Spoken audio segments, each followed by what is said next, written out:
Well, good Wednesday morning, everyone. It's Chief Meteorologist Eric Wilhelm, and we're taking a look at the weather over the next week across the Mahoning Valley, and we'll start out with a look across the entire U.S. Well, this certainly looks like a January temperature map. This was a map of the 8 a.m. temperatures this morning, so we got off to a cold start in much of the country, especially out across the west in the Rocky Mountain states. The only warmth to be found, as is typical in the dead of winter, well, you've got to go all the way down into Florida, where temperatures this morning we're generally in the 50s and lower 60s. The rest of the country is looking chilly. Of course, we had the threat for some frozen precipitation last night, and for a lot of us, this was a total miss. Even Columbiana County and heading over into western parts of Pennsylvania, we really didn't see a whole lot out of this. A little wet snow, a few sleet pellets. It was quite a bit worse down towards Pittsburgh, though, where they did have some freezing rain and some travel difficulties, and snow and mixed precipitation continues this morning across southeastern Pennsylvania, heading over towards New Jersey, and they've had a real tough start to the day up in parts of southern New England, including around Boston this morning. We will have a quiet day today and see the clearing. That's out here across Illinois, Indiana, southeastern Michigan, northwest Ohio.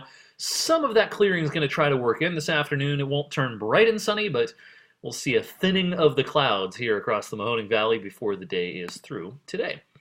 Taking a look at the computer models over the next couple of days anyway. This is kind of a high-resolution computer model showing precipitation pushing away overnight, and this will be the trend all day today with thinning clouds. As we head towards the evening, this is at 1 o'clock this afternoon, 2, 3, 4 o'clock this afternoon. The sky brightens up a little bit at the very end of the day today, then the sun goes down, and we'll have a pretty tranquil night for tonight, and tomorrow may be kind of cloudy as a front slips in. I don't look for much in the way of flurry activity tomorrow, but there could be a stray snowflake or two around tomorrow as a fresh batch of cold air arrives. It'll certainly be a little chillier tomorrow afternoon than it will be today. Look at all that precipitation along the East Coast, though, well, this is Thursday afternoon into Thursday evening. Could be some sloppy weather along the Interstate 95 corridor if your travels take you that way later Thursday into Thursday night. And as we finish up this loop at Friday afternoon at about 1 o'clock, we should be in pretty good shape across most of the region as we get set for the weekend. We've been talking about the big cool down that's coming as we head towards next week. This is the European model, one of our longer range models showing the trend overall. A little spike of warmth here as we head into the weekend with temperatures in the 40s by Saturday, but then Sunday the Arctic air arrives and temperatures take a nosedive, and this is the temperature graph for the first half of next week. The kind of a reddish color here, high temperatures. The black line indicates low temperatures.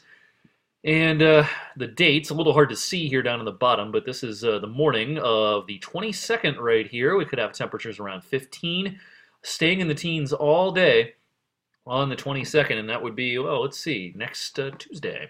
And I think Wednesday could be just as cold, if not colder. Beyond Wednesday of next week, though, definitely an upward trend in our temperatures. So a couple of days of pretty harsh cold. We haven't had highs in the teens here in Youngstown since February of 2011, so it's been about 2 years since we've had a day where we stay in the teens all day.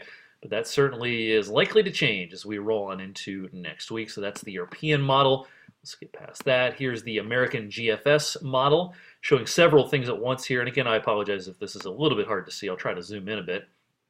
The top chart here shows snow depth over the next week. Very little, if any, snow, of course, on the ground right now. But as the cold air rushes in early next week, we could have some snow showers around, and especially up in the snow belts, there will be some lake effect snow. And if we get a couple of streams of lake effect down here across the Mahoning Valley, we could get a couple of inches worth of snow during the first half of next week with all that cold air around. This model shows a maximum snow depth by midweek up around 1.5 inches, 2 inches. So no big storms heading our way, but with that cold air, we will get some snow showers around, and the general idea here as far as temperatures on this particular computer model is the same. A little spike of warmth at the start of the weekend, but then definitely down, down, down by early next week with things kind of bottoming out with temperatures in the afternoon in the teens next Tuesday and Wednesday, overnight lows, depending on if the sky clears or not, could be well down into the single digits. So definitely a big change for next week. Here's a look at the temperatures expected on the European model. The morning of Tuesday, the 22nd, As you can see across the Ohio Valley, a lot of single digits and teens. This air mass modified some by the Great Lakes. Notice how much colder this air will be west of the Great Lakes, where the water won't modify it at all. -10 to -20, even -30 a possibility. Right in through here Tuesday morning across Minnesota, parts of Wisconsin. That is brutal cold, and it'll be just as bad, if not worse, up in much of Canada. So this is a direct discharge of Arctic air straight from the North Pole. Thankfully, the Great Lakes will modify it some, so we won't see -30 here, but single digits a possibility for Tuesday morning and probably Wednesday morning as well. This is the departure from average. This is a map showing how far away from the average temperature we expect readings to be on Tuesday, next Tuesday. And here across the Ohio Valley, these greens generally indicative of -10 to as much as -15 as far as the departure from the seasonal average. I'll zoom in a little bit. Of course, the departures from average much higher, where we've got that extreme cold out across Minnesota. But then look what happens after a couple of days of cold air.